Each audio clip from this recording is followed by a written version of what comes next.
On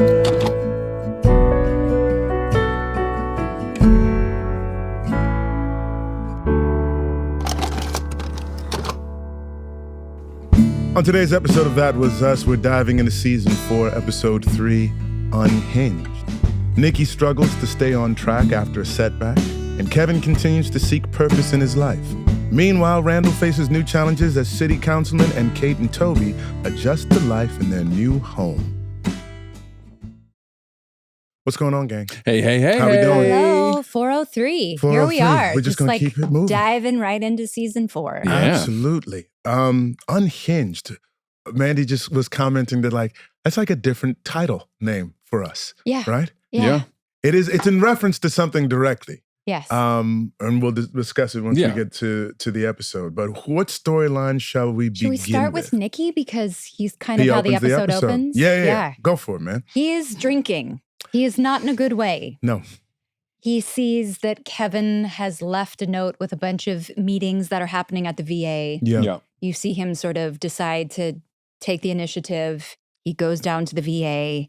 He starts opening up to his counselor, therapist, in sort of these individual sessions. Yeah. And he starts to open up, and he's like, "Yeah, I hate this room." That's sort of his way of, I guess, like cutting the ice, right? Breaking the ice. What else happens? It's a montage of sorts. And we see well, he's not drinking right away, right? Like it starts out, he's freshly sober, right? And then he starts drinking again after he finds a therapist that he likes. Yeah. Right? I don't know. I wrote he's drinking and not. I'm wondering if he's drinking at the beginning. He starts his road to therapy. He connects with a therapist, and then the therapist says, "I'm leaving." And that's what forces him to drink again. That's right. But he is drinking at the beginning of this episode. Correct. Okay. Seeing that Kevin is in his corner. Yeah. Seeing the fact that Kevin has put up this VA schedule like on his fridge or like pinned it to his wall or whatever. Yep. Kind of gives him the idea of like, you know what? I'm going to take the initiative to like help myself. I thought it was really interesting because it is probably the most difficult part of therapy is starting. Yeah. Right? And finding a therapist that you connect with. Sure. It's where most people, they go to one therapist, they don't connect. Right. And they think in general, therapy's not for them. Therapy doesn't work. Yeah. Quick public service announcement. Not all therapists are created equal. Sure. Some I've heard tell are not good therapists. Others are just not for you. Right. And so you need to keep trying if you are going down that path to find the therapist that works for you. Good for you. So as we do you want to stick with that he feels lighter, he's cleaning up his trailer. Yeah. And then yes, as you said, when his counselor reveals to him that she's getting transferred, he feels abandoned. Which is the spiral that sends him throwing a chair through a window at the VA. Yeah. He hears that she's being transferred. He goes home, he starts drinking, and then he comes back to the VA. Yeah. And just throws that chair through the window. And that's when we make the connection of like, oh, that's why he was there. Yeah. That's why he threw the chair. Because there was still that giant question mark of like, what was his problem? Why was he there? Why did he throw this chair through this support group meeting at the VA? And what I got from it, you guys help me out, like, it took so much to open up. Of course. Like it took so much in order to get to a place where I felt comfortable with somebody, and now that person now you're screwing me over. Gone. Yeah. Right? The betrayal. Yeah. On a technical, logistical... did they shoot it the same day, or did they have to come back and shoot it again? Is that what you're about to say? Oh, no. I was going to say, on the day that you're an actor and you get to throw a chair through a window. That's a good day. That's a good day. That's a good day. You're like, this is what I thought about in acting school. Yeah. They don't teach you how to do it, first of all. There is no throwing a chair through a window day. Right. And there is no good time in real life where you get to throw a chair through a window. And now, today's the day you get to throw a chair through a window. Any experience like that? I've actually gotten to throw a chair through a window. You have? Yes. And it was one of the best days. I bet it is. Set. Yeah. I bet it was. You know what?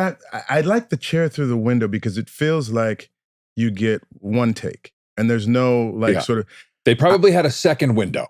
Maybe they had a second one just in case it didn't go right. Right. I think the tough ones for me are the like, I'm supposed to destroy my room, but then I know they're going to do it 3 or 4 times. And I feel like for continuity, like for set deck, I'm like, all right, I'm gonna knock this over. Mm-hmm. Then I'm gonna go over here and knock, you know what I'm saying? Like, I have to figure out what I'm gonna knock over. Do you have a day on set where you got to do something? You're like, oh my God, I get to hit someone in the face with a pie, or I get to like that thing. I get to.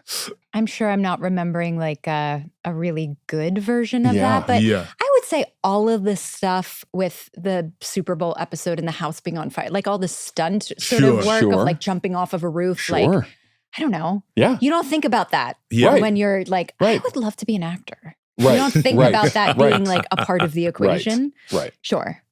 Yeah. Military weapons training is another thing where you're like, never thought I'd get to learn how to shoot an AK-47 with one hand. It is fun. Oh. It is fun. I question why it is so much fun for me, but I cannot deny that it is a enjoyable. I mean, it takes it right back to childhood. A unique life experience too. Yeah. It's like, yeah. Anyway, so how does because now we're going to dovetail obviously Kev and Nicky. So how exactly do we know now that he asked for bail for Kev? He gave Kev's name as next to kin or whatnot. So Kev comes out last there. Episode ended with us thinking Kevin was going to Chicago when in fact he was faking us out. Yeah. And he was going to rural Pennsylvania to his uncle's trailer. To go be with Nicky, right? To go be with Nicky. Yeah. So Kevin is vouching for Nicky, right? Right. He's basically told that Nicky's sentence, his potential jail sentence, could be commuted altogether if he shows remorse and commitment to like doing the program, going to therapy. Yes. Right. And so that's what he's going to like set out to, help Nicky sort of accomplish that. So they recommend that he doesn't have to serve any jail time. Correct. Right. And as he's kind of guiding, is this the point in the storyline where he's guiding him through whatever he needs to do to stay on track? Yeah. That he's in the waiting room hanging out with he's playing with this little 9-year-old boy. Mm-hmm. Yeah. And Kevin meets Cassidy's son. Cassidy's son and Cassidy. Oh yeah, and Cassidy. Cassidy for the first time. Are we at that stage in the storyline? We are. Is that whole part where Nicky goes across the street to, what's it called, Tootie's or something? It goes to a bar to drink? Yeah. Was that before? No, that's after this. Yeah. Right. Okay. Yes. Yeah, okay. Kevin's just waiting for Nicky while he's back in therapy That's again. right. It's immediately after this. Exactly.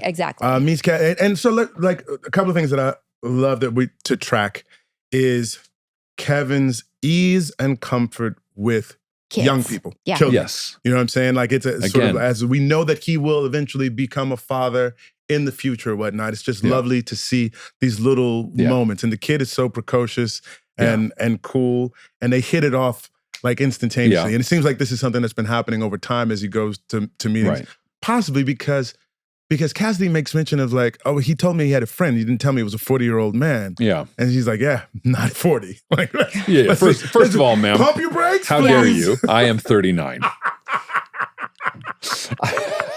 And she's like, still but he's actually 9. Yeah. Right? So she takes her son. Nicky takes off before he gets a chance to see anything, goes right across the street to this bar, and just starts drinking. Right. And Kev's like, hey, man, look, I just had to go check in with your counselor. Yeah. Counselor. He was like, I'm going to recommend that he can continue getting services here, which is going to be part of the agreement for getting him off of jail time, out of jail time, rather. Is this the line about, but like you can only help people who want to be helped? Yes. Yeah. That's true. But we also isn't this where we get the monologue from about I'm your brother's son? That's at the bar. That's okay. That's at the bar. That's right. That's coming right now. Right. Yeah. So he goes across. First of all, let me ask a question, guys. Is that typical? Is the bar right across the street from the VA? Yeah. I mean, bars are everywhere. Bars are everywhere. Bars are everywhere. Yeah. But yeah, I mean, tough location. Yeah. Tough location. Yeah. He goes across the street and he just starts drinking. It's like, bro, do you care about anything? Yeah. Like I'm sitting here. I came across, you asked for money to get you out of bail. Yeah. I'm talking to the dude. The repercussions are a possible $250,000 fine or 10 years.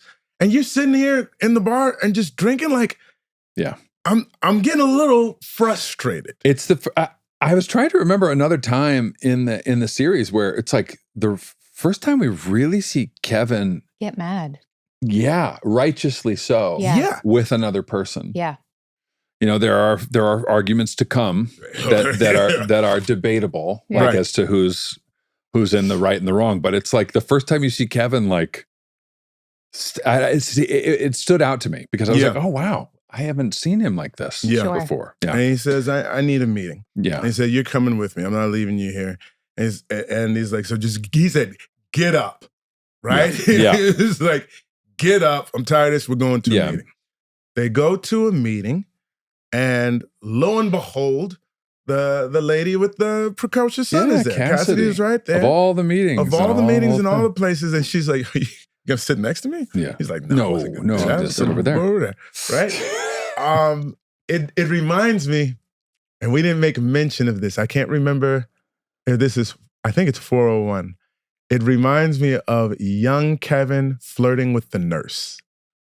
Do you guys remember this? They go to see mom, who had the car accident, right? Oh. And it's the young Pearson 3 and Jack. And anytime he tries to go see his wife, like, my man is focused on the nurse. Yeah. He's like, how you doing? Yeah. He's like, I don't know what that's about. You know what I'm saying? Like, he has this inability to not flirt or ability to, you know what I'm saying? So anyway, next thing we see is, Nicky's not joined the group. He's sort of like, standing in the back. It's not my meeting. By the snack table. I'm here because I have to be, but this is your meeting. Yeah. And Kev is sort of going into where he is in life. He's sharing. Yeah. What does he share? Help me out. He's talking about all his, I gave up this movie. He's talking about, again, he's still kind of, he's sharing his experience. Yes. In any meeting, you're supposed to share your experience, that's right. your strength, and your hope. Yeah. And he is talking about all these things that for him, as a beautiful, white, famous man, are problems for him. Yes, that he's struggling with. Yeah. And all of a sudden, across the circle, Cassidy starts to laugh at him. Bust out right in his face. She's like, it's just so stupid. Which immediately attracts Nicky, who joins in on the laughter. Yeah. And the moderator of the meeting, the leader of the meeting, is like, you two are going to have to calm down. This is really, it's unacceptable behavior. And then Kevin starts laughing. Yeah. And it's like, okay. Yeah. All right. They were genuinely belly laughing. Yeah. I watched that and I was like, what were they laughing at? Yeah. Because there's like an easy way to a fake laugh, right? But Sterling, Chris, those were like, there were like genuine, deep, I'm crying laughs from all of them. You know that's how it started. It started right. the way you just started it from Jennifer. Yeah. And then he definitely laughed at her, and then she laughed at how ridiculous the first laugh was. And I guess I was like, remember when Milo used to do that to us early on? Totally. Yeah. We'd be taking photos and he would start. And he would make those sounds. Yes. And the sounds were so ridiculous that we would get genuine reactions from all of us. I do think that there's, they say this about yawns and it being a sympathetic response. I think the same thing is true with laughter. 100%. You know what I'm saying? Like 100%. It's why in a comedy club or whatnot, if one person starts, then there's a trickle effect. It's like you don't want to. Yeah. You want to join in. Yeah. It's an indication of safety. I just was, as I was watching it, I'm like, oh, they're really something was very funny. Yeah. I was like, I'm one day we'll have Jen Morrison here. Yeah. Or we'll have Justin back and we'll have to ask call her them, right now. I can call her. Call Jen Morrison right now and say, we're going to have you on to talk. Let's call her. Really? Yeah, call her. No. How about I text her? How about I text her? Mandy's call like, her and be like, no, people do this on podcasts all the time. People love it. It's edgy. It's edgy and fresh. And you hold the phone up and just be like, we're going to have you on for an interview, but we want to know, and we'll cut this out if you don't want to, but what were you guys laughing about? Call her and put her on speaker. Here we go. Oh my God. Put her on speaker right up the little Mikey phone. Up to the microphone. The Michael phone. The Michael phone? Yeah. She's going to be like, that Mike is short for Michael. Mandy? She's probably working. You're not gonna. Yeah, of course. She's always working. But in the event that she does, have her call back. Oh my gosh, seeing your picture just gave me so much joy. Jen Morrison, how are you? so good. How are you? Quick, I'm good. Okay. You're on speakerphone. You're on speakerphone. I'm doing the podcast with Sully And Sterling. Hi, Jen. Hi, guys. Hi. I was like, I'm not calling her. I'm going to text her. I forced her to call because we're going to have you on as a guest because we have to come on. lots Please. to talk to you about, but we have a very specific question for you about the episode we're talking about right now. Which you may not remember. Right. So there is a scene in 403. So right after you join the show, you are in a support group meeting with Justin and Griffin. And you guys you're laughing at him. And you break into such a genuine laugh, like you and Griffin and then Justin, where I was like, were they laughing at each other? Was there a joke told? Like, how did you guys accomplish that? Laughter. That's such a good question. I feel like someone did. I bet Griffin said something ridiculous. Okay. Interesting. That tracks. I do remember that, like, we got to a point where we were laughing so hard we couldn't breathe and, like, couldn't stop laughing. Yes. So it was a real laugh. Oh, it was very real. But I worried about that scene because on the page I was like, oh man, it is so hard. If you're not wired to laugh in an awkward moment, it is so hard to figure out how to orchestrate that. Yeah.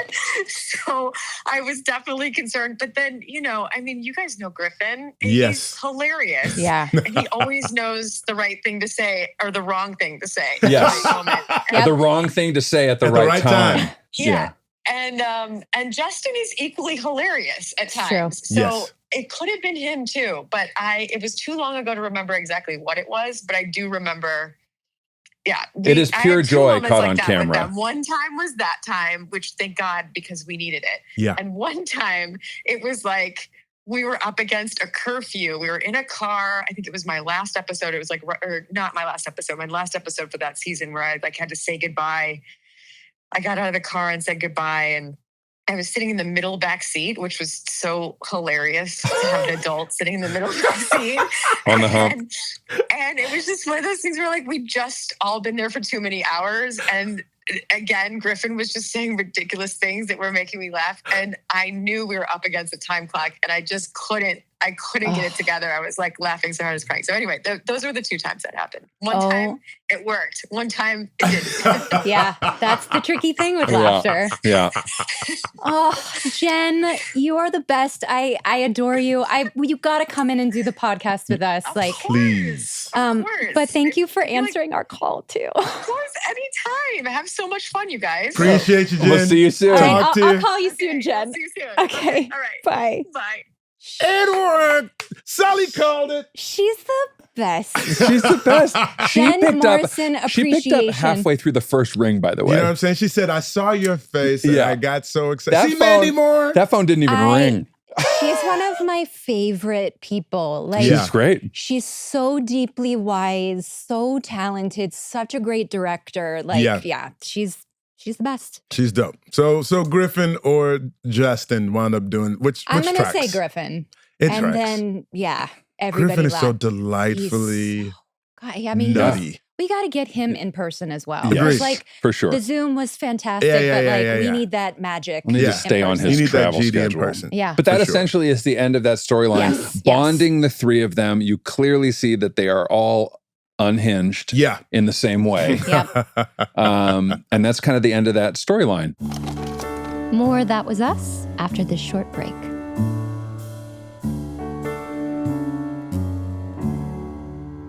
Fall always makes me want to hit reset on my wardrobe. Cooler days, fresh starts, and pieces that feel as good as they look. That's exactly what Quince is for, making it easy to look polished and stay comfortable and save big without giving up on quality. Totally. Quince is basically the shortcut to fall staples. 100% Mongolian cashmere sweaters that start at just $50. Washable silk tops, denim that actually fits. It's designer-level style without the designer price tag. Fall is back, and I bought a bunch of their outerwear pieces last fall that I cannot wait to dig out of the closet. Do not sleep on their outerwear. They got these wool coats. They look like something out of a boutique on Fifth Avenue, people, but they cost a fraction. Where you wear your coat, bro? The fall collection that I have one of their pea coats. I have a leather jacket, and I bought a bunch of these like kind of mid-weight shackets. A shacket? A shirt jacket? A shirt jacket. I love a few jackets. shackets. Okay. That I cannot wait to layer up. It is layering season, and Quince helps me get layered, y'all. I love that. What I also love is how Quince keeps prices low. They partner directly with ethical, top-tier factories, so there's no middlemen. So you're paying for real quality that lasts. And it's not just clothes. I mean, you guys, sheets, towels. We were telling Sterling this. I mean, you're not going to find better linen sheets anywhere. I believe I'm wearing my words. my Quince wedding band right now and my Quince gold chain. Look at you. I'm a Quince prince. Keep it classic and cozy this fall with long-lasting staples from Quince. Go to quince.com/TWU for free shipping on your order and 365-day returns. That's QUINCE.com/TWU to get free shipping and 365-day returns. Quince.com/TWU. Some stories feel timeless, but also painfully relevant right now. Bao, Artist at War, is one of those. It tells the true story of Joseph Bao, a Holocaust survivor whose art was both his shield and his weapon. He used it to forge documents that saved lives. And he still managed to find love in the camps, which blows my mind. The wedding between Joseph and Rebecca inside the camp wasn't just a ceremony. It was resistance. It was a way of saying you can't take everything from us, and bringing joy and hope to the others in the camp watching this love story unfold. Bao, Artist at War, doesn't just show the horrors of the Holocaust. It shows resilience, humor, and an unshakable belief in life. It reminded me how much we need stories like this today. Bao, Artist at War, now playing only in theaters for a limited run. Go to BAUmovie.com to watch the trailer, read about Joseph's real-life journey, and find showtimes near you.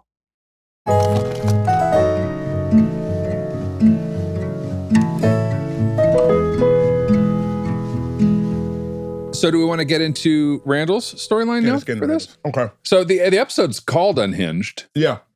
Because we kind of kick off Randall's storyline with this news headline. Yeah. That he's decided to take the doors off of his office like every Monday or so. As a signal to the community. Open door policy. Open door policy, right. But he has been referred to as the unhinged city councilman. Exactly. Him and Jae-Won coming back from a run. It seems like they're really getting along. They have a great relationship between each other. Yeah. And we do get a chance to talk to Tim Joe later. Yes. Who's so a great dude. Yeah. So I'm really excited by this. We had so much fun together. We come running in after about like 10 miles or so. Randall's I think it's cool. 8 miles, right? No, we lost them around 8 miles. Got it. You ran 10 miles? That's not uncommon. It wasn't. Yeah. I'm almost 50 now. It's a little bit more uncommon. That's how much I've run in my lifetime. Maybe. Yeah. Maybe. For running sake. Yes. For running sake. Yeah, I think probably. Mandy Moore, you'll walk 10 miles on a mountain, won't you? Yes. Walking and running are very different Uphill, beasts. homie. Right. Uphill. You probably burn as many calories, if not more sometimes. Because I've been on the treadmill. Peloton. Want a sponsor.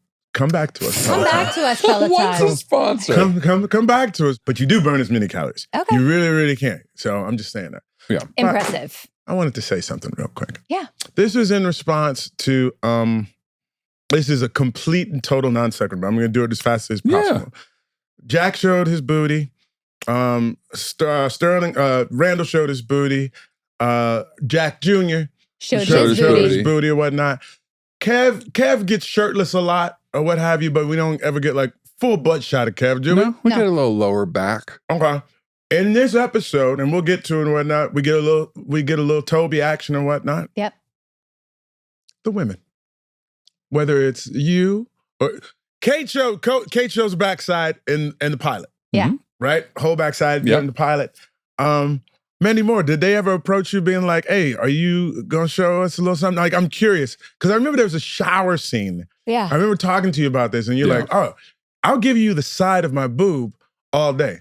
It was also like something that you didn't have to really worry about because we were on network television. Yes, so true. I knew like it was never going to go too far. But you had like a booty thing. Like that you were like, you don't need to be up on my booty. I don't think it was ever called into question. I don't think it was ever asked. It was ever asked? No. Okay. No. Is that insulting? Now that I think about it. Wait a minute. Yeah. Hold on. Wait a goddamn minute. Hot take. Who didn't want to see my butt? But it also does seem like there's been a shift in the television landscape, for better, for worse, for whatever it was, because, NYPD Blue and other Old shows Dennis back Friends. in the time, we used to see everything all the time. But it seemed like it really focused on the dudes. Yeah. Is it because we had female viewership sort of driving our thing for the most part, do you think, or what? Also, when Perhaps. you have Sterling K. Brown and Milo Ventimiglia's butts on your Yeah, payroll, give the people you're what showing they them want. butts. Yeah. All right. You're showing them butts. These are called assets. You know what I mean? ASS. And you use what you have. Understood. Yeah. Okay. That was my sidebar on that one. Yeah. We, Mandy sings. Mandy does sing. Yeah. You show your ass. Okay. That's it. When we do our live podcast, then that's how I'll make my Hey, contribution. you know what? Just walk backwards on stage in your underwear. All right, let's get back to the show, shall we? Just a go-go dancing Yeah. Sterling. We're gonna go to the office. The door's off the hinge. We have lots of people that showed up from the community Who've got big problems, small problems. Showed up to take advantage of this opportunity to talk to their councilman one-on-one. Randall's Quick ongoing plot point is that early on after the run, Jae-Won wants to talk to you about his proposal. Boom. And you kind of, we'll get to it. We'll Always got absolutely time for you. Did you guys, were you sort of misdirected too? I was like, we're meant to be misdirected, right? Correct. Yeah. Correct. Okay. And so we're talking to our other advisors. We have a senior aide sister. I can't remember the sister's name in the show. Bernice, thank you very much. And Bernice is like, look, man, you need to make time for the other people that you have to convince to vote the same way that you need. You need blocks of votes in order to get legislation passed. Yeah. Yes. Like you spending all this time with these people, I don't know what you're trying to do, but this ain't councilman behavior. Yeah. And played by Carlise Burke. Carlise expertly played by Really, Carlise. Yeah. I mean, she is so really nonplussed. convincing. And really convincing. Very convincing. And even Jae-Won says to me, he's like, hey, you need me to say anything to Bernice about the attitudes? Like, no, Bernice is the most senior staff member we have. We got to have somebody like her. I don't need a thing full of yes people. Like every once in a while, I need to hear what I'm not thinking about, right? But in the meantime, between times, let the people in, right? And there's a montage of just seeing Randall connect with his constituents, lending a genuine ear with an aid towards being of service. Yes. Sure. I think it's sort of like Fogelman in his own way is like, at its best, how government should function. Yeah. Right? I think it's like, because we don't talk about Democratic, Republican, or anything like that. It's just like, are you of access to the people and do you want to be of genuine service? Yeah. Sure. Back to that thing that you were saying in the last episode, being of service. Right? So he sees everybody, but then as he's about to go, he has a meeting with some other councilmen that he's supposed to be taking. Yeah, drinks. Drinks with other councilmen. Somebody else shows up, right? He's running late. He's running late because the bus that he came to complain about was late and dropped him off where it wasn't supposed to be dropped off. So it took him 20 extra minutes to get to where he was going. It's like, all right, bruh, come on in. I'll make time for you. Let's talk about it. And Bernice is like, you're going to miss this. Tells Jae-Won, please tell the other councilman I'm going to be a little bit behind, but I'll be there when I'm there. Winds up having a nice conversation with my man. They are able to talk football, which I think is, a shorthand for a lot of dudes to be able to common ground. To find some common ground in a very quick way. And they shake hands. He's on his way. But he's 52 minutes late. 6:52, supposed to be there at 6 o'clock. So Bernice just winds up sort of reading him the riot act to a certain extent of like, look, man, this is not your job. Like your job is to get these votes together and you're wasting time in a way that like seems foolish. And it's not even my place to tell you this. Your campaign manager should be the person who's telling you. Your chief of staff, excuse me, should be the person telling you this. And she's like, look, let me not mince words or whatnot. You need to fire this dude, right?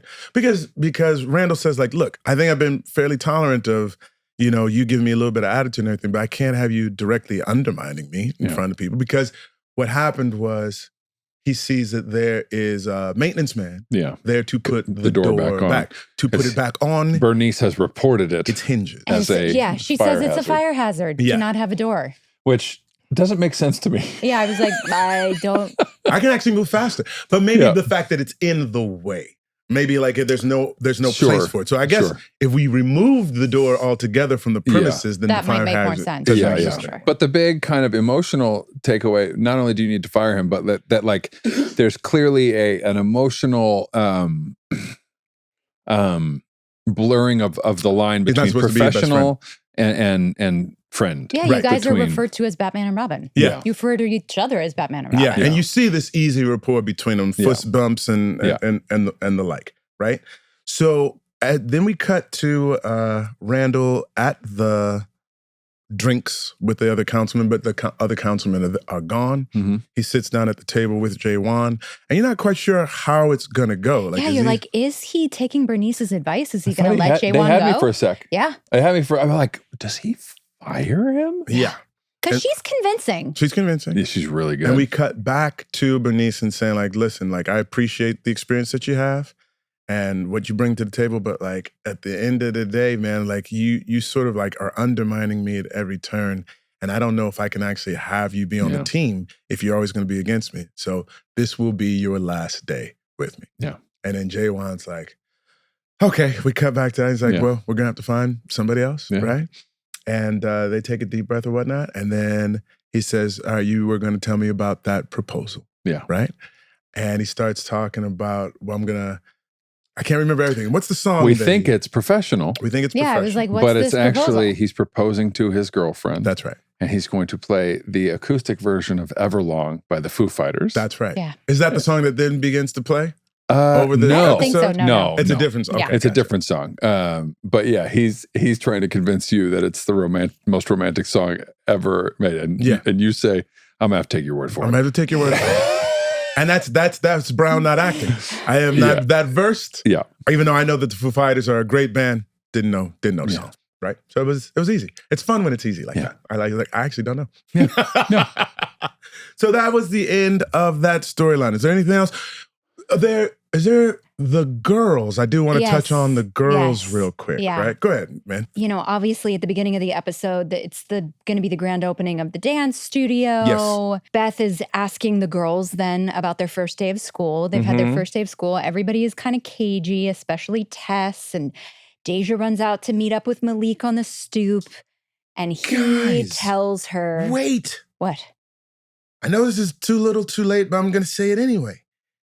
In 401, what we find out with Deja riding the bus is that it wasn't just riding the bus for the sake of riding the bus. She's riding by the auto body shop. She rides by the auto body shop. 402? 402, yeah. 402. Is that in 4? We'll find that out in 402? The last episode. Last episode. 402. Yes. In the last episode, and to take a picture of Malik and be like, I see you in your shirt. Just a little sweet text flirting. Yeah. It's like, are you stalking me? Like, little flirt. Little flirt. Yeah. So go ahead. So Malik comes, meets up with Deja outside of their home on the stoop, and he basically tells her that, he's like, what have you heard about me? Have you heard anything about me at school? And she's like, no, like, what am I supposed to have heard about you? And he basically tells her, like, I have a daughter. Her name is Janelle. She's 6 months old. My parents and I are raising her together. And we get the story as the background. So, like, I was with her mom for a while. She wound up getting pregnant. Her parents wanted to put the baby up for adoption, and that's not what I or my parents wanted. So we are raising my daughter. Yeah. Yes. Right? Lot to throw on a 9th grader. Yes. Yes. So she's up there telling her sister, the boy I like has a baby. Yeah. And Tessa's like, ooh, geez, what are you going to do? This is real. It's real. It's good. That's about as real as it gets for 9th. For anybody, but especially a young person. Yeah. Yeah, great googly moogly, as they say. Great googly moogly. Yes, sir. Indeed. Yes, sir. To quote a great commercial. And they're sharing with each other, like, so what's going on with you? And Tess winds up saying, and then this is to the last hot take. This is something that sort of gets, percolates to the top and then doesn't quite fully play out. But although there are more things to be explored in this season, for sure.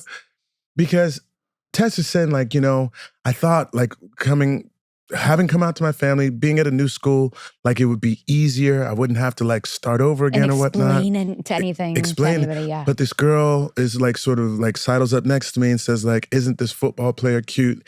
And I say yes, like without even sort of thinking about it. Just this sort of knee-jerk reaction to fit in, right? To not have to stand out and explain and everything, because everybody understands that. Right. Yeah. But she's like, I had an opportunity to just sort of say who I was. Like, nah, football's not necessarily my thing. Yeah. I like field hockey.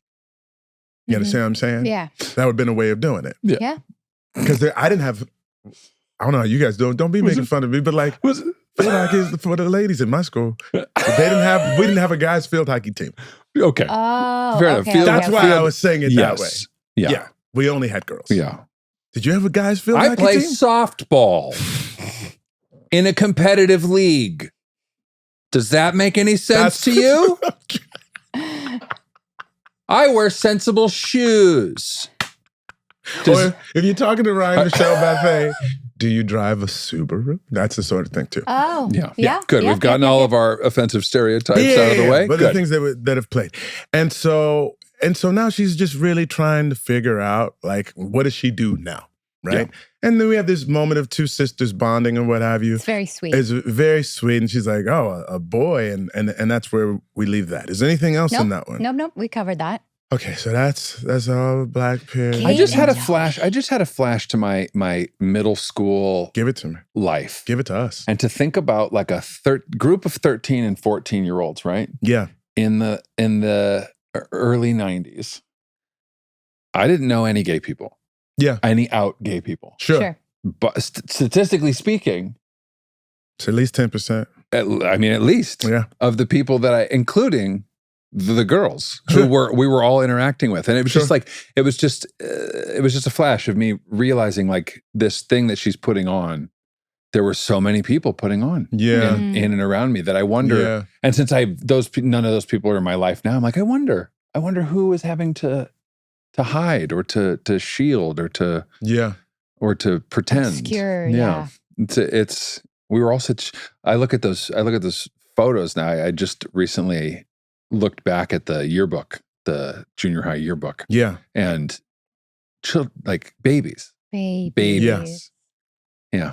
Interesting. It's a good thought. It's very true. And you, like I, went to an all-boys school for an extended period of time. Yeah, for high school. And like that idea of like what it means to be a young man, etc. Even like, all through those years, I didn't know any out. No, not gay men at my school. Bro, I'll tell you, we had a young man get sort of like wound up leaving the school because he was English, and in England, circumcision isn't like the norm as it was in the States at the time, and because he was uncircumcised and got ridiculed, he had to go, like to find just a new peace. School. You know what I'm what saying? A nightmare. Kids. The cruelty. Yeah. Okay. Should we jump to Kate and Toby? Jump to Kate and Toby. We find Kate introducing baby Jack to different textures and sort of like talking him through it. Yeah. We then are, we're reintroduced, right? To Gregory, the neighbor? Or is this the first introduction to him? This is first. This is the first. This is the first. Which is a real quick thing. Toby pulls out of the driveway and kind of reveals Gregory a standing neighbor. there. They've got their pod in the driveway. They're still moving into the house. And there's an angry neighbor. May I say, before just full on Gregory, Toby's not putting his suit on. He doesn't want to sweat it up.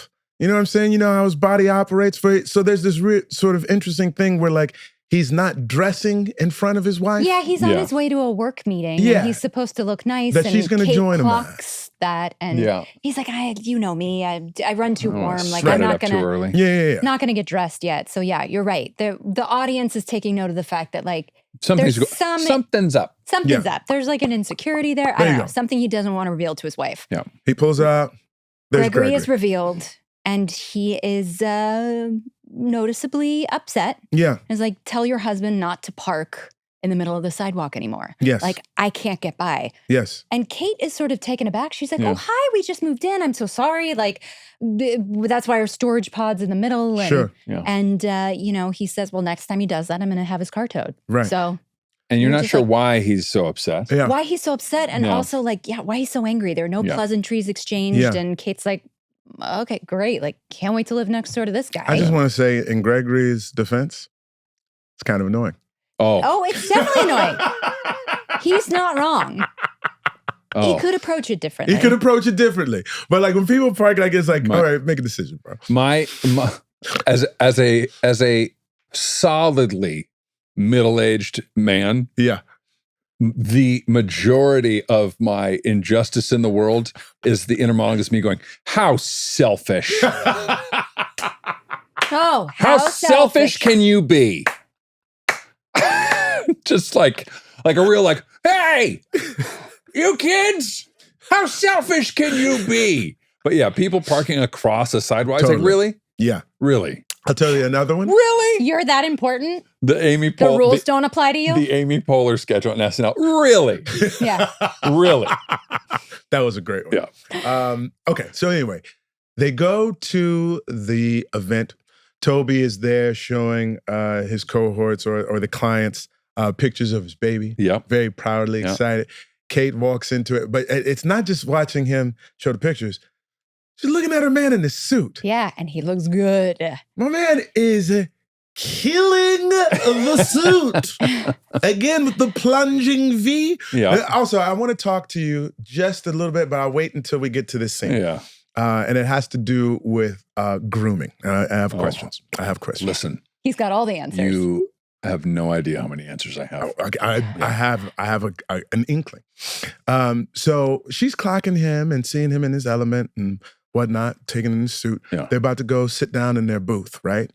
And I think this deserves like a little bit of a pause too, because this was an education for SKB. Mm-hmm. Because Chrissy will let you know, certain seats don't work. Yep. Right? Yep. And it was actually a real dawning on me. And I was like, oh shit, I never would have considered this. In the episode, the hostess brings them to a booth. Correct. Right. And Toby very gently, and I think like politely, is Very like, much so. I think there's the air vent over our table. It's a little drafty. I want to have some soup. Like, this is just not going to work. Yeah. In his cute way of deflecting, Totally. like, can you please find us another table? Yeah. Yeah. And he points to another table, and the hostess is like, I'm sorry, those are already reserved. Yeah. Like, Yeah. and his clients that he's having the meal with, they're like, oh, we're fine. This table's totally fine Sure. for us. They're not eating soup. He's like, I was going to have the bisque. And Bisque. Kate very calmly explains, like, no, he's actually doing me a favor. I can't fit in the booth. Right. So he's trying to find another table for me. Like, sorry. Yeah. Hate to like be awkward about this. Mhm. Yeah. And of course, the hostess is like, we'll find another table for you right this way. So they find a seat, everything goes well. They come back home and she's like, yo, I should have you with me on all of these things. Like we just magically closed on this, IT, whatever it is that you do. Yeah. Toby knows. Yeah. You know better than I do. IT solutions. IT solutions. And your wife just says, hey, Toby, take your shirt off. And you're like, huh? Like, what are you talking about? Like everything. Yeah. She's like, no. Yeah. Take your shirt off. Take your shirt off. Yeah. And I love, it wasn't like a gentle unbuttoning. My man just said, ta-da-tow. Well, it was snaps. It was like, yeah. Ta-da-tow-tow. Like Carlisle up in this mother. And this, man, the grooming, like, you know, so because we know it's groomed, right? Yeah. Like it's shorn, but not to the, you know what I'm saying? Not to the skin. We got a Can't, nice that would have been, little- yeah, it can't come out looking like a naked mole rat. Too pale for that. Because this is the other part. Like most people, if they're about to take their shirt off, when you are a pale Nordic Irishman, maybe go get a little spray tan. Which I'm just now experiencing a little spray tan, you guys. Oh, yeah, you Are said you you liked really? it. I really liked it. Yeah. I've really entered my full form. like and This is what I've been missing. every Irish boy's dream Yeah, to I have a mean, full body even tan in 15 minutes or less. It's, you How long know, did these last for? not long enough. A week and a half. A Okay. vacation. Okay. Yeah, a Long vacation. enough for the vacay. Okay. Yeah. But you have to be very meticulous with the upkeep. Oh, You really? can't use anything oil-based. So you can't put See, lotion on I'm You it? can still put lotion. learning. You I'm still have to learning. put You have to lotion put, it's on. what keeps it going, the lotion. You have to keep your body But it can't be moisturized, but it can't be oil-based. oil-based because that will make the tan come off. Yeah. I too love a tan in particular moments. I love how I'm It does eating this make up. you feel just a little more alive. Yeah. Yeah. I can tend to get Yes. pretty pale in the winter, and there is Yes. something about like having that sort of sunlit Yeah. glow Yeah. that I- makes you feel like the fully realized Yes. version of Yeah, yourself. I can Sunlit tend to get pale all the time. I'm just like A pale. I'm just a Pale pale gentleman. You're I'm a not pale man. right You're now. a pale Oh, you man. don't have a spray tan right now? Yes. I'm on the tail end of it, bro. I can see the tan in those arms. Yeah, and it goes all the way up. Oh, yeah. That's a very natural. Gun show.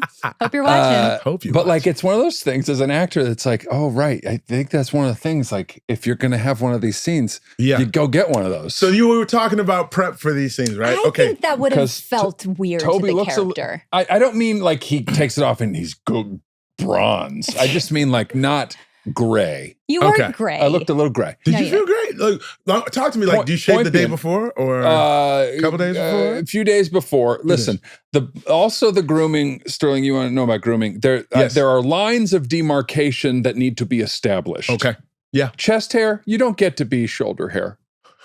We're not having shoulder hair. So, we clip it there. Neck hair, you don't get to also be back hair. All right? Back hair. Lines of demarcation. Yeah, back hair, you don't get to be.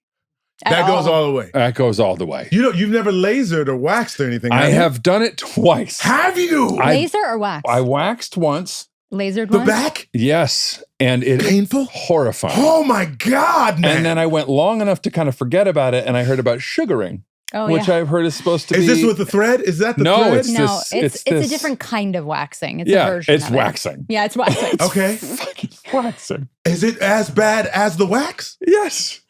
You did your whole back. Yes. Did you say Kelly Clarkson when they did it? Every single time. Holy cow, man. I love this conversation. Women are only supposed to endure this kind of pain. Well, here's the thing. Like women tend to get it in a much more sensitive area. Yes. But in a much less square footage. Copy that. So mine was a smaller footprint, as it were. A large ass back. Yeah. Yes. All the to the point where I'm starting to like kind of lose consciousness. Where I'm like, how? We're almost done, right? She's like, yeah, we're about halfway there. Halfway there.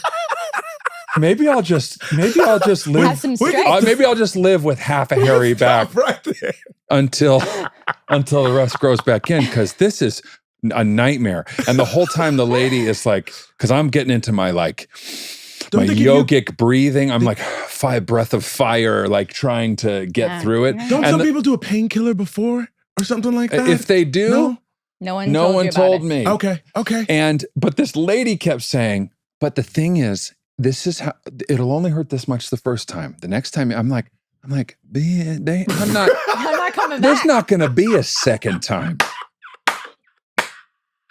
Next time. Was this related? We might not finish this time. Was this related to doing the show or just a separate occasion where you wanted to get this was a midlife crisis. Copy that. Okay. Sterling, I am in crisis. I am in active crisis.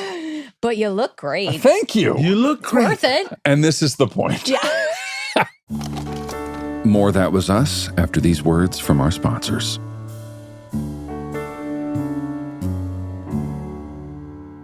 There it is. The best sound at the end of a long day. We just cracked open a bottle from Naked Wines, and I wish you could smell it through your headphones. Rich, fruity, a little earthy.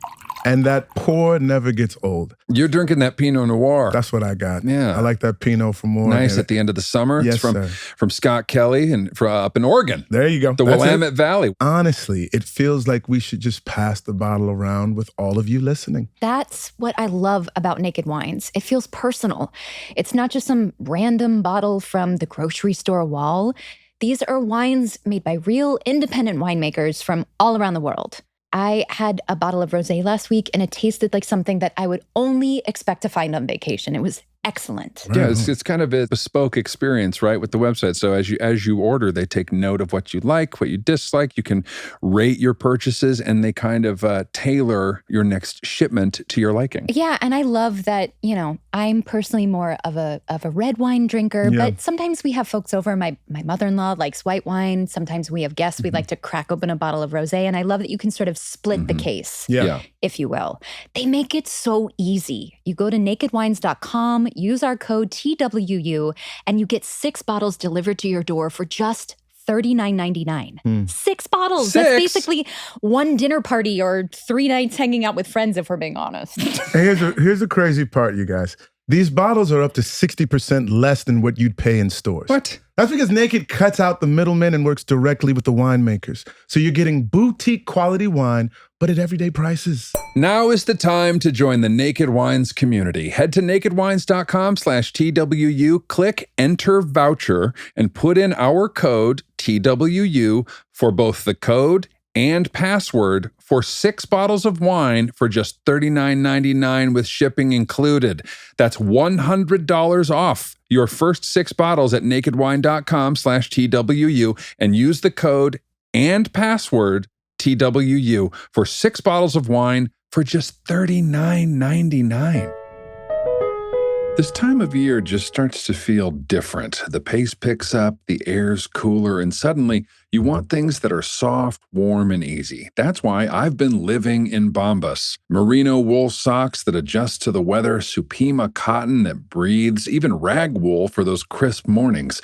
Cozy season is here. And Bombas fits right into all of it.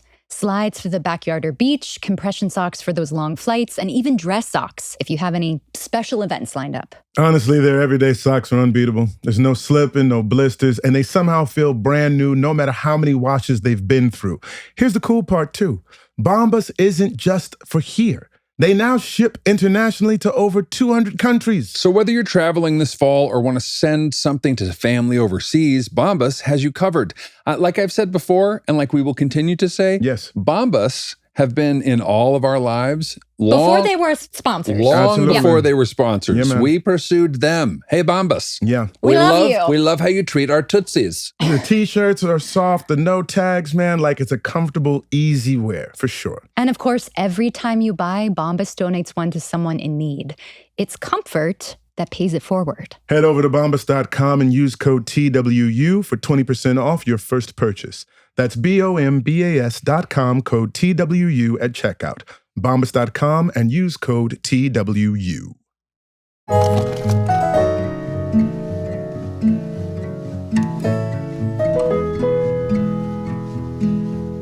This was the other thing that I was going to say about, so you guys are asking about the shirtless thing and Paradise in the Paradise butt, or whatever else shower. it is. Yes. Because this is a PSA, and so as not to mislead people.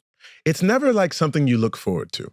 Like truly, sure. Like, even being it's somebody a in decent thing. shape. Like you're always like, you know that there's something that could have been done we to all be have a little insecurities, bit of course. better, Yeah. right? And so by and large, correct me if I'm wrong on this one, you want to shoot that scene as early in the day as possible. Sure. Right. Because I'm going to wait to eat food Yes. until you shoot the scene. Yeah. There are certain people who do Epsom salt baths. Oh, really? Does that cause like inflammation to go down? So Goliath told me about this. Yeah. There are certain guys who, if they have to, like, I'm sure this is what happened, they dehydrate themselves. Yeah. So that, Water weight.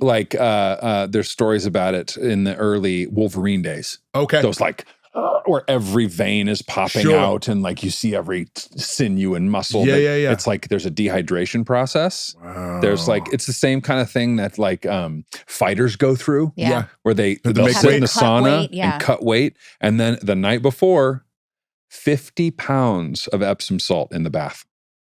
And it just Suck everything. any extra moisture you have Wow. in your body Wow. for the hour or whatever you're shooting know that what I'm scene. saying? And then like, but I found out too late, you know? You found, but like it's one of those things too, where like I had a situation happen where, and I think it's this season where Randall's caught in front of the, not YouTube, but like a Zoom session, and he's undressing and getting ready for something. Yeah. Like we shot it, and then they told me like, oh, we actually have to go back and we missed something. And like I spent like a week being like, oh, I know I'm gonna have this thing with you to look a certain way. And that's one of the few times that you'll see me like legit angry. I was like, and we didn't get it. And they're like, no, sorry, we gotta go back. And I was like, yo, man, I've been living high off the hog. I've been eating pork rinds and chilling, like, you know what I'm saying? Like the shirt was supposed to be on for the rest of the season. Yeah. And now you're telling me to. Oh, Yeah. bummer. Yeah, it's a bummer. So I'm saying that to folks that like what you see, most people are trying to give you like the thinnest, sort of most cut, most ripped version of you. It's not you walking around all the time. No. Just what you want people to see. Yeah. So I say all that to say you looked great. You looked great. I felt great. And I did. Kate is shocked, quite frankly. She's like, where did this come from? Along with our audience. How did this happen?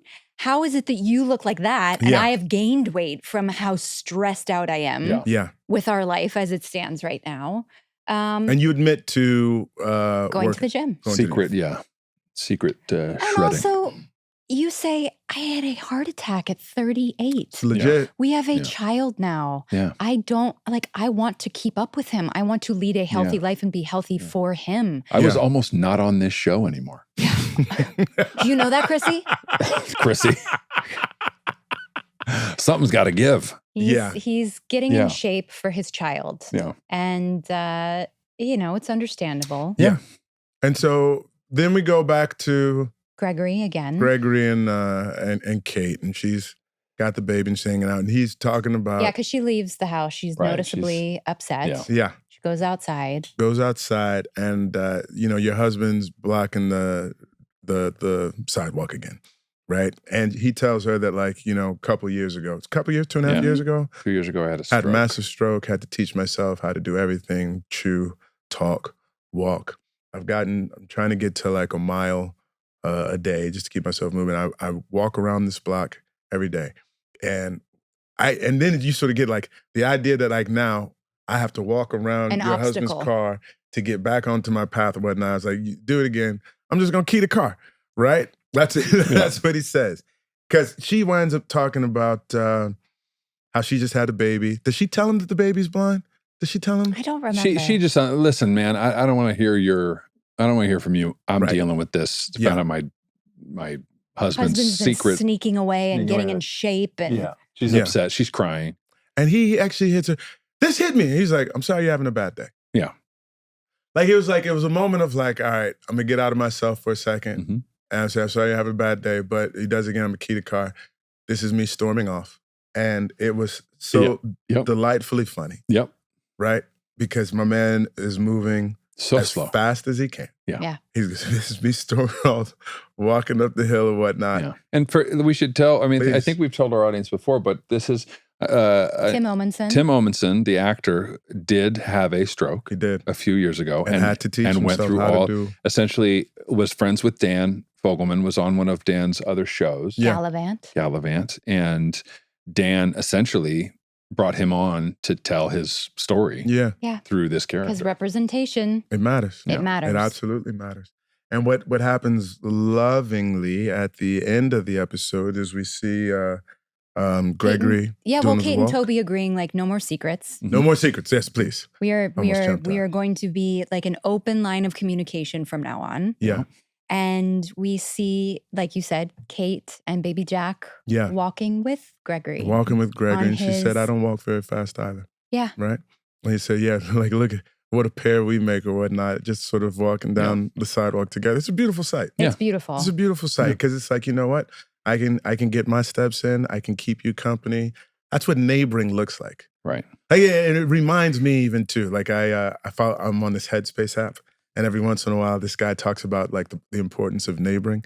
I don't know how great a neighbor I am, to be perfectly honest. I'm not a bad neighbor, but sometimes I'm reticent to get to hang out and know people. Yeah. Because sometimes they want to just talk about what I do. And I enjoy what I do and talking about it too. And then sometimes you just want when you go home, this is the space where I get a chance to talk about or think about anything or nothing else that has to do with the thingamajigger. So it's a tricky sort of challenge. Do you guys find anything like that, or are you pretty good? I in my middle age have come to I love this middle age. Have come to embrace my introverted nature. Okay. Comfortable with it. I just am more introverted than I realized. Yeah. So we have neighbors, we know our neighbors, we know a lot of people in our neighborhood. Yeah. But a lot of them are in their 30s, which is it's way big. It's a way bigger gulf than I realized. Sure. Listen, I'm all good for friends. you know, I barely have time or energy for the friends I've got. I hear you. You know, so I don't have time for you. So taking a night out to or but I do want a community, and I want my kids to have a community, and we're getting to know people in our neighborhood, and we have 2 or 3 pairs of like parents with kids. What's your address? It's 8865. Neighboring for you. Do you make casseroles or? I do not bake casseroles. I feel like I'm insular as well. It's tough because we lost our neighborhood. If I'm being honest. Yeah, thanks, Sterling. Thanks for bringing it up. Good point. But I will say the big silver lining takeaway from this crazy catastrophic thing that happened is like, I feel closer to our neighbors. Yeah. Most of our neighbors are rebuilding. Okay. I feel like there's just this sense of community that I felt palpably living in Altadena, and we only had like a year there, and we were still like under construction. So I feel like we didn't really get to like relax and be like, we live here. Sure. We were so close to feeling that. But we knew our neighbors, not super well, but I was excited to be like, we're done. Let's open the doors. Let's have people over to have a cookout and swim in our pool and stuff. Yeah. But now I feel like we will be closer because of what we've all lived through, and that most people are choosing to stay and like dig into the community. Sure. So I have a newfound appreciation and understanding for what it means to be a neighbor and a part of a community. And I'm excited about the future. Yeah. Beautiful. Yeah. We are at the Pearsons, the past Pearsons house. It is the first day of 7th grade. First day of 7th grade just for Randall. Yes, sorry. Right. Kevin is taking a me day with cucumbers. Yeah. Kate is not doing anything until she sees mom wearing the most ridiculous workout outfit. I was like, I paused the show and I go, WTF? Taylor was like, what? I was like, what am I wearing? That was real. Yeah. That was real. My mom had like the unitard. Put you in that too. I with the leg warmers. I let that happen. It was a thing. And let me tell you, for a young Brown, there was a crush. Suzanne Summers? Jane Fonda? Suzanne Summers, her name is Olivia Newton-John. Oh, okay. And old girl would get physical. Do you guys know what I'm talking about? Of course. How dare you, was sir? My jam. That was your jam? And she was gorgeous. Yeah. Gorgeous. Gorgeous. You know what? Randall is off to his first day of school. We see him like a little excited. Yeah. And he gets to school. He changes out of his shoes. Right. He puts on some sneakers. Some Jordans.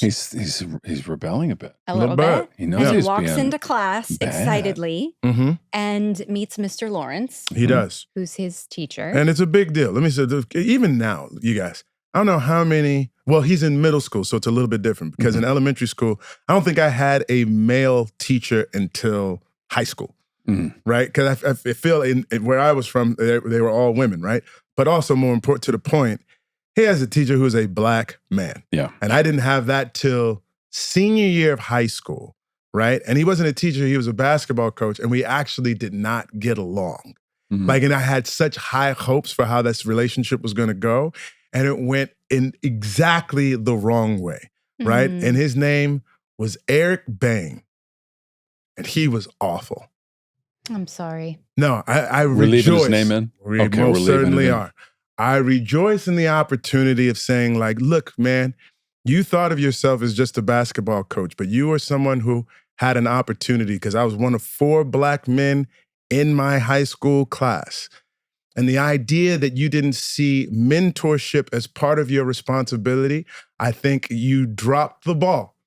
I'm going to say it out loud. Yeah. Eric Bain, I feel like you dropped the ball, and I hope you learned from that first encounter with me and did better with young men who look like me coming up afterwards. I hope you did better. Leave it in. Don't take it out. Leave it in. Leave it in. It's in. Because I think one of the things because I talked to the writers about the storyline, and they said we could go in that direction, or we could actually find somebody who wants to be a mentor. Yeah. And I think that's what we have here. A little more hopeful. And Mr. Lawrence, right? And so Mr. Lawrence says, can I talk to you real quick after school or after the class is over? Yeah. And he goes, yeah, what's going on, man? He's like, I know you just got here from Chicago and you're a big Chicago Bulls fan and everything, so here are my shoes. And he's like, yeah, man, but you've been here for a while. Yeah, he's like, yeah, this is my 3rd year. I'm gonna have to write you up because that's not dress code. That's not dress code. He's like, but I thought there's really no hard feelings. He's just like, hey, Not a big deal. It is what it is. And we're witnessing Randall's first panic attack. Yeah. Right? Ugh. You see young Lonnie go out into the hallway and he can't breathe. He can't catch his breath. Yeah. He is freaking the blank out. Right? He winds up calling home because he has to get mom to sign this thing saying that he got in trouble or whatnot. And my man having a me day, my Kevin Pearson is chilling with cucumbers on his face, gets up to the phone. He's like, what's going on, man? He's like, and Randall's in near tears, right? He's like, I got to tell mom that I got in trouble at school. And he's like, well, wait a minute, hon, calm down, take it easy. He said, I'll meet you. I'll come up there, no big deal, right? And just continuing that Kevin through line of what his dad said to him before in terms of like taking care of like somebody to take care of or whatnot. Gets on his bike, rides up to school. And he sees Randall's like, what's going on? He's like, I was out of dress code. I was wearing the wrong shoes. And now mom has to sign this permission slip or just saying that, recognizing that I got in trouble. And he's like, well, do you want mom when she's in a hurry? Do you want mom right before she goes to sleep? And so Kev starts to... He's mastered this. Sign the paper. And he's like, you can't do that. And he's like, bro. I do it all the time. I do this all the time. Like, you need to calm down. Yeah. Right? She's never going to see it. Yeah. Everything's going to be just fine. And this is the question that I have for you guys is rules. I'm Randall. Are you a follower? When I got my first detention, I freaked out. I'm Randall too. I am a rule follower. Mm-hmm. Yeah. I did not getting in trouble. Worst nightmare. I never thought of forging my mother's signature. No. Yeah. It didn't even occur to me. No. Right. That's wrong. Yeah. So I'm not Randall. You're not. Yeah. You're Kevin. But I don't know if I ever had to forge a signature. You just never got in trouble. No. I got suspended from high school. What? For how long? For what? For a week. That's a long suspension. Fight? For fighting. 5 for fighting. So I had like a whole nother streak. And like me and rules, I look at them as basic guidelines. Sure. Right? Like before, like California, we just recently passed like you can't, jaywalking is legal now. You just have to make sure that you can see where you're going or whatnot. But it used to be illegal or whatnot. And my wife would get so mad at me when there was no cars coming and I crossed the street. And she's like, are you just going to take your life into your own hands? I was like, well, there's no cars coming. I'm going to tell you another one, guys. I'm going to admit this straight up. If it's a no right on red. You're going right. There's nobody coming. I'm making it right. We might need to cut that out. No. If anyone from the LAPD is watching, he didn't mean it. He didn't mean it. Right. If there's no obstructed view and I can see where people are going, I'm making it right.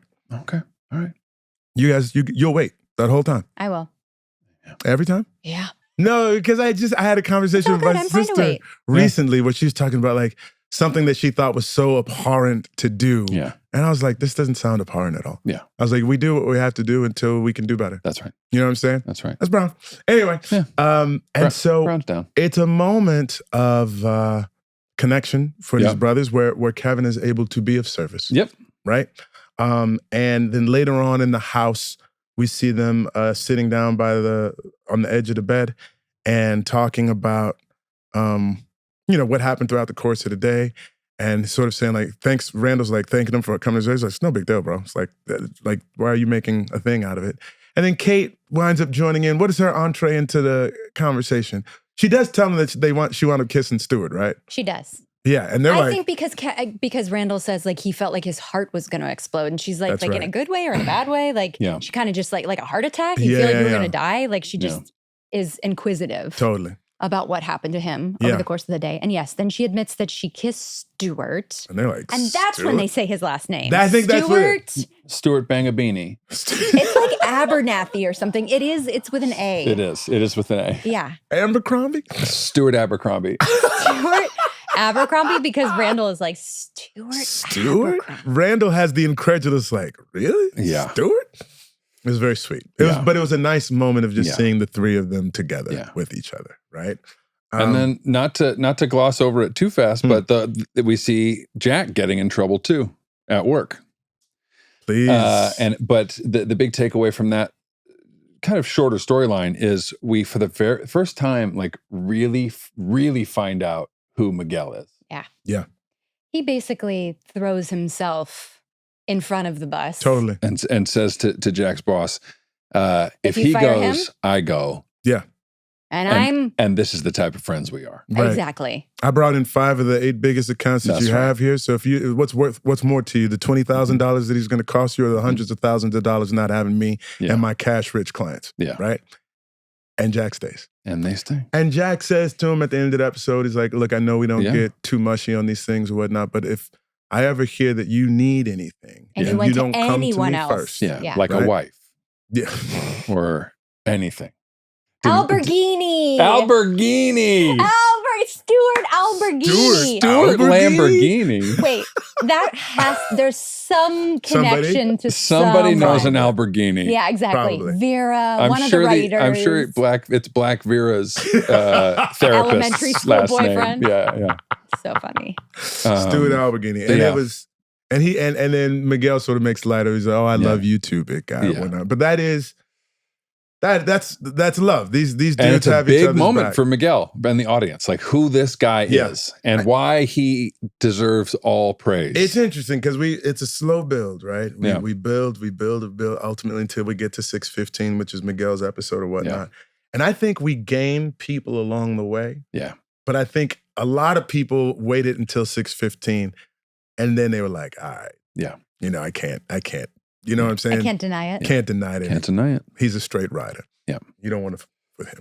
And the show ends, or this storyline ends, I guess, with the whole family watching Arsenio Hall together. Kevin goes to his parents like, I know we're supposed to be asleep, but could I just ask this one time if we could do this? Yeah. Which is a long callback. That's a callback to the last episode. Correct. That's a long callback for our show. Yeah, because Randall's never watched Arsenio. People are paying attention though, so the show's like, we can do this. Yeah. They know what we're referring to. Yeah. Absolutely. And it's almost like he winds up asking for the family, but he's really asking for his brother too. For sure. Of course, 100%. So that he's not sort of feeling like he's out and alone, but we get a chance to do this thing together and he gets to know. Something we need to do. I think I think even in the last episode, he's like, God, Randall, you got to stop doing everything except just reading books or something, Part of it's staying up late. Yeah. They're not supposed to be up. Yeah. It's nice to... Breaking the rules has its benefits. Absolutely. Do you know what I'm saying? Like, sometimes you're someone who needs to loosen up a little bit. That's right. Turn right on red. Yeah. This has been a good episode so far, but it's about to get even better because we're about to talk to that Tim Joe. Jae-Won himself. Stay with us. We'll be right back.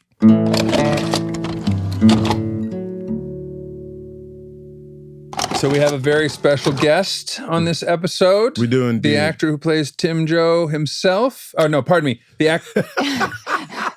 Keep it. Just go. No. So we have a very special guest on the show today. The actor who plays Jae-Won. That's my dog, man. Mr. Tim Joe joining us. What up, Tim Joe? Hello. Hey, how are you? Hey, guys. Good to see you. Shit, somebody bringing sexy back. Tim Joe in the house. Hello. What's up? What's going on, bro? What's up? How are you? Very happy to see you guys. I feel like this should be part of this fan segments because I am a day one listener. Oh, Tim, thank you. So you knew this invite was coming.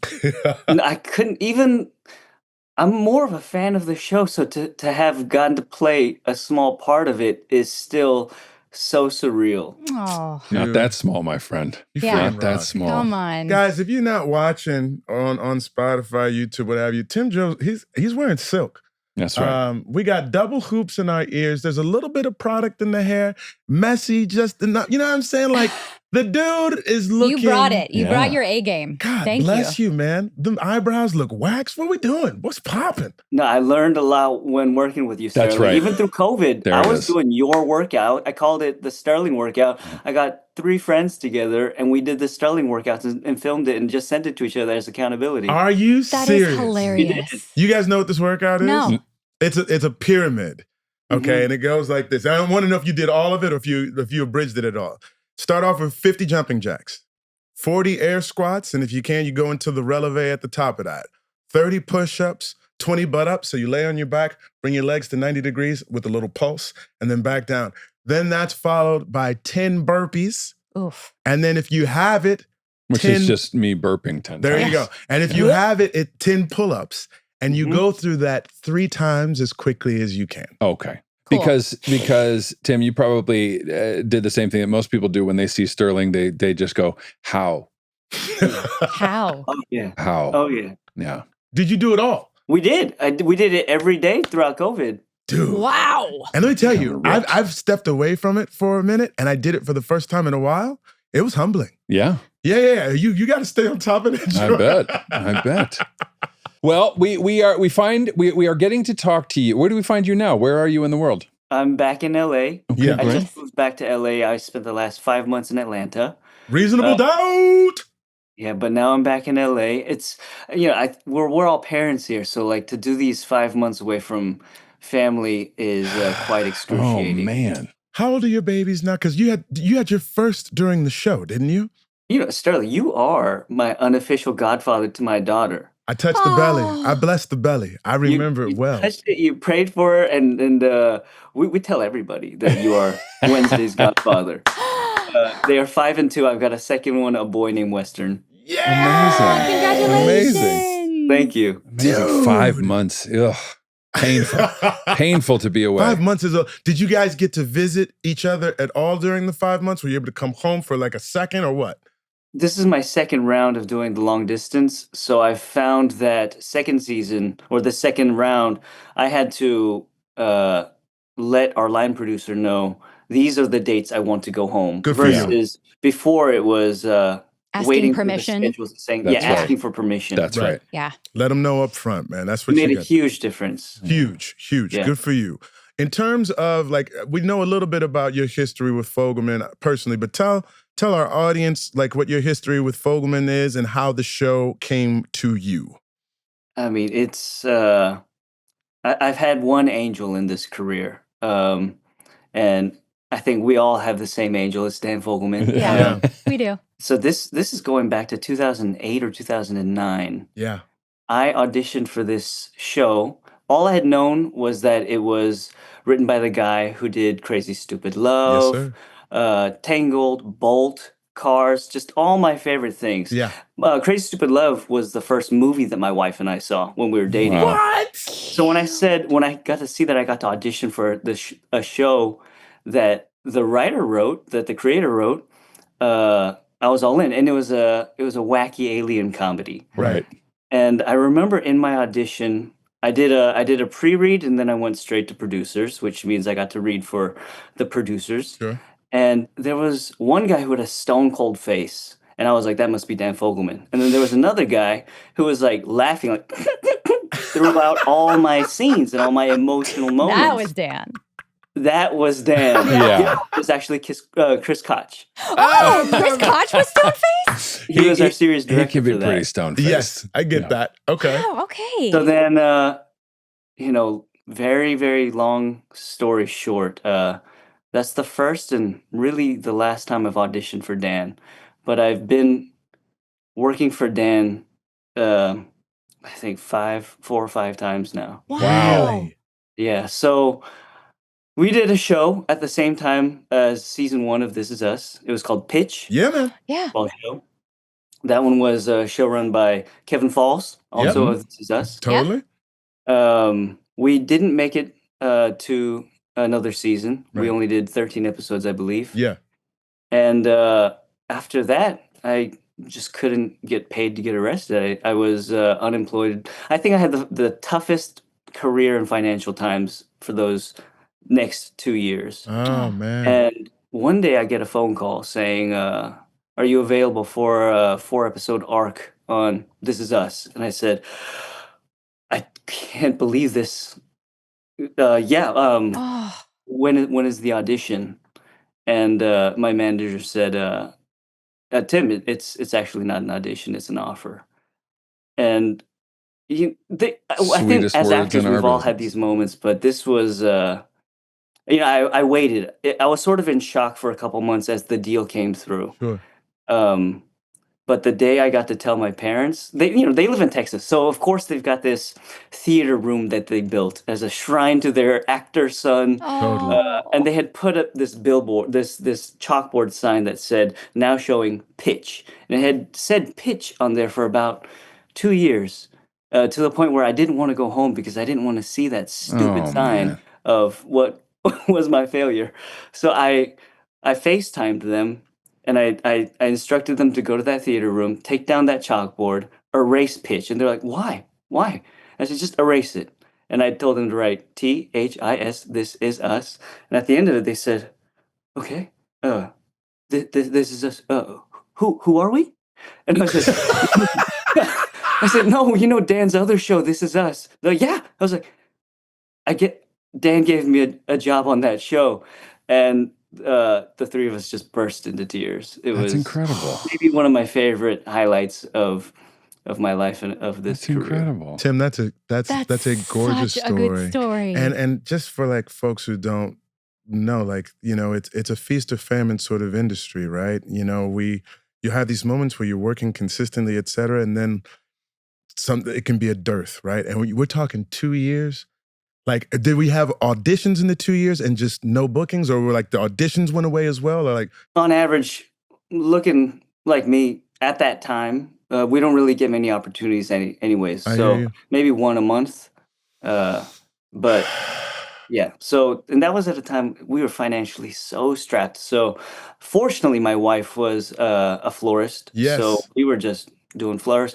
In fact, I was a florist all throughout my run on This Is Us as well. I remember. What a story. God bless old Fogelman, man. The best. And the character he gave you is like instantly beloved on our show. Yeah. Much due to your precise execution. For sure. And warmth. You are just a naturally warm human. And yeah, it's just likable from the jump. I'm like, oh, I'm rooting for this guy. Even when you're dubious of Randall and his, wanting to be the councilman. And it's, I just like immediately you're like, I'm with this guy. I'm on his side. Absolutely. And we're talking to you now where you're already in office. Both of you are in office. Correct. Yeah, like what just happened, bro, is you're sort of going through the proposal. And I'm like, all right, we'll get to the proposal. And then the episode ends where we don't know if I'm about to fire you or not. Turns out it was never even a question. We had to get rid of Bernice. Oh, crotchety Bernice. And then I'm like, finally, let's talk about your proposal or whatnot. So I'm just curious for you, playing Jae-Won and like what we got a chance to go through together. What are the highlights that sort of stand out in your memory? It was, like I said, my wife, my family and I were in tears over a 4-episode arc, what we thought was going to be 4 episodes. Right. Sure. Too good to keep it to 4. There you go. Yeah. So to have made it to this episode and to be reading the script, I was like, okay, we made it to 6 episodes or 8 episodes. I don't remember I was like, okay. And I was making my way through the episode. Yeah. And also, Dan, he gives me a job on the show, but he puts me opposite you, Sterling. I mean, I was terrified. Really? So terrified. I was hyperventilating before our first scene. Fortunately, you brought your son to work that day. I did. And he was playing this iPad game, and just chatting with him calmed me down before I had to shoot. Mm.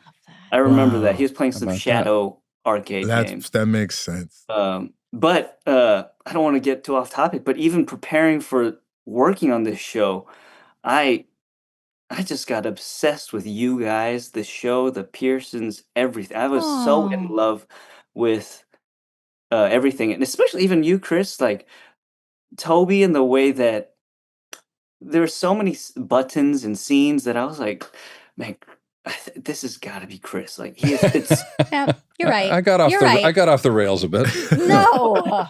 Take the credit away from the writers. I just thought you were so brilliant, and the nice. looseness in which you inhabited Toby, and that actually gave me the courage to say, just go. And because I think one of the difficult things is also being offered a job because they don't know what you can do. Right. I was an unemployed actor. Now I'm opposite Sterling K. Brown. I was the water boy that was asked to get on court lace up with Michael Jordan. Aw, I love that.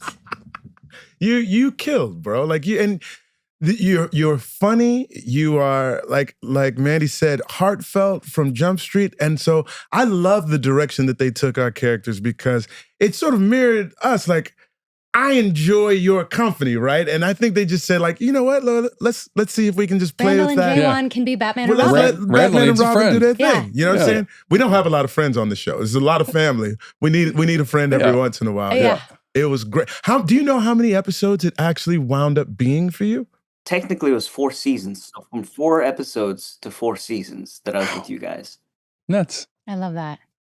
Yeah. Yeah. That's how you do that. It's a win. But it's also one Be of those so things. good they can't ignore you. This is it. And this is what we know that like the public may not know. They may have these ideas, grandiose ideas of like new characters that want to bring in and whatnot. But if the people come in and the connection isn't sort of felt immediately or whatnot, or if it doesn't seem to be working, they will segue. That is a gift to the writer's room. You know what I'm saying? But when Yeah. somebody comes in and they're like, oh shit, this guy's great. Yeah. Let's see what else. We got to find something else Yeah. for whoever, you know what I'm saying? And that's what you did, bro. Like I watch Reasonable Doubt. Like Joe is hysterical. Yeah. Like he is the comic relief of a show that sits in like a rather sort of serious, self-important sort of place. And you just come in with these buttons or whatnot. And you're just like, my man is killing every little bit that he has. He makes the most of it. And you did the same thing on our show, bro. Yeah. That's who you are. It's true. Thank you. I appreciate that. Hell yeah, bro. And it don't raisin. Look at this man.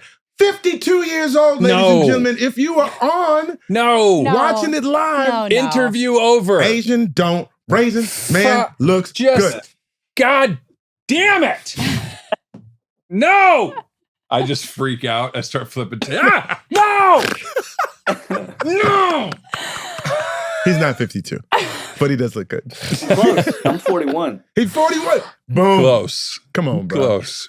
41 in the house. What else do we want to say? What else do we want to touch on? Is there anything else in terms of just the journey of the show and like the character? Yeah, like is there a story? Is there an episode, just your entire arc as Jae-Won that really sticks out to you? Is there like a particular favorite episode or a behind the scenes sort of story that you want to share with us? Yeah. There's too many, but I guess pertinent to this episode, it was written by who we all call Black Vera. That's right. Yes. That's yes. right. He knows Black Vera. I wonder if So- she knows. Did she know? Vera knows she's Black okay. Vera. Okay. So her husband is quite a comic book aficionado. Yes, Okay. you're right. Little things of him saying, "Can I be Robin? I mean, can I be Amadeus Cho instead of Robin? Because Robin looks Asian, but he's not Asian. Right. Right. And can I be Amadeus Cho, who is a Korean American superhero?" That is So correct. little things like that, I was like, what was Oh. such a gift to be able to say that and speak Yeah. that for the representation of Yes. Sure. of my people. Hell And then yes. a real personal thing is, in our last conversation when I'm actually talking about my proposal, I dropped the name of my hopefully became my fiance, and I say Hannah. Yeah. Hannah is my wife, Yes, she is. and we even made flowers for Vera's wedding. We made her bouquet. Wow. So for Vera to sort of honor Hannah back in that way and let me say Hannah's name into this show, into this universe, for Jae-Won's wife to be Hannah, it's probably got to be one of the most special things ever. That is so cool. I love this shit, man. I I love do this too. so much. I do love it. too. Because it, you know, like those little things that make things personal and just sort of give you a direct connection. It makes like acting less and being easier. Yeah. You know what I'm saying? Like, yeah. Correct. Yeah. And I bet you love the Foo Fighters too. I'm just kidding. I don't know how you feel about I the Foo do. I Fighters. do. Well, see, there you go. It all plays, Amazing. man. It all plays. It all works. Besides Reasonable Doubt, Big Dog, we want to know, first of all, where can people find you on your socials and whatnot? And what else can they look out for you, if anything? Please, this is your opportunity. Look into this camera. I'm just kidding. Look into the thing. Share what you want to share. I am on Instagram as Hello Tim Joe. Okay. And yeah, on September 18th, I don't know when this podcast will air, but yeah, season 3 of Reasonable Doubt will be airing. So On Onyx. On Check it out, Onyx. which is on Hulu. Yes. Onyx Collective. Congratulations to Washington Black. Thank you very much, sir. Appreciate it. But yeah, it's actually very fun. I'm looking forward to the character arc this season. If for people who have watched Reasonable Doubt, I have a very long I have very long, shaggy hair and glasses, but my character goes through quite a transformation this year due to certain events. So I feel the glow up coming on. You know, there was a couple episodes a while ago where you mentioned flat front Randall. Yeah. I was listening to that episode and needed to take that advice for a scene I had to do on Reasonable Doubt. There you go. Okay. I got you. Okay. You're helping people. See, you're helping people. You're putting information into the world. Don't even realize.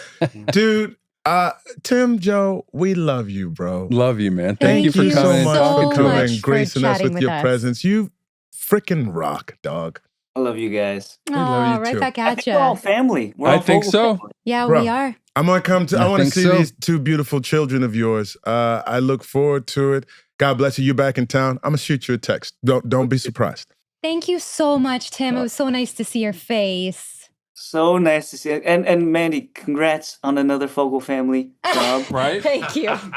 Dude, you the So man. kind. You are the man. Give Hannah our love. I'll talk to you soon. Bye. See you, Later, man. man. Bye, guys.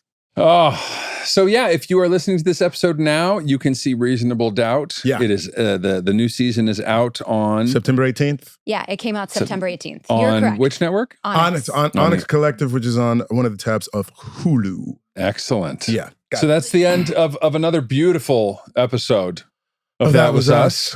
Tim Joe gracing us with his gorgeous, beauteous countenance. Yeah. And not just radiating from the outside, but from within as well. What a great guy. Subscribe. Yeah. Share the show. Please. Support our sponsors. Yes. We love you. Yeah. We miss you. I want to hold you. Yeah, no doubt. I miss your musk. That's inappropriate.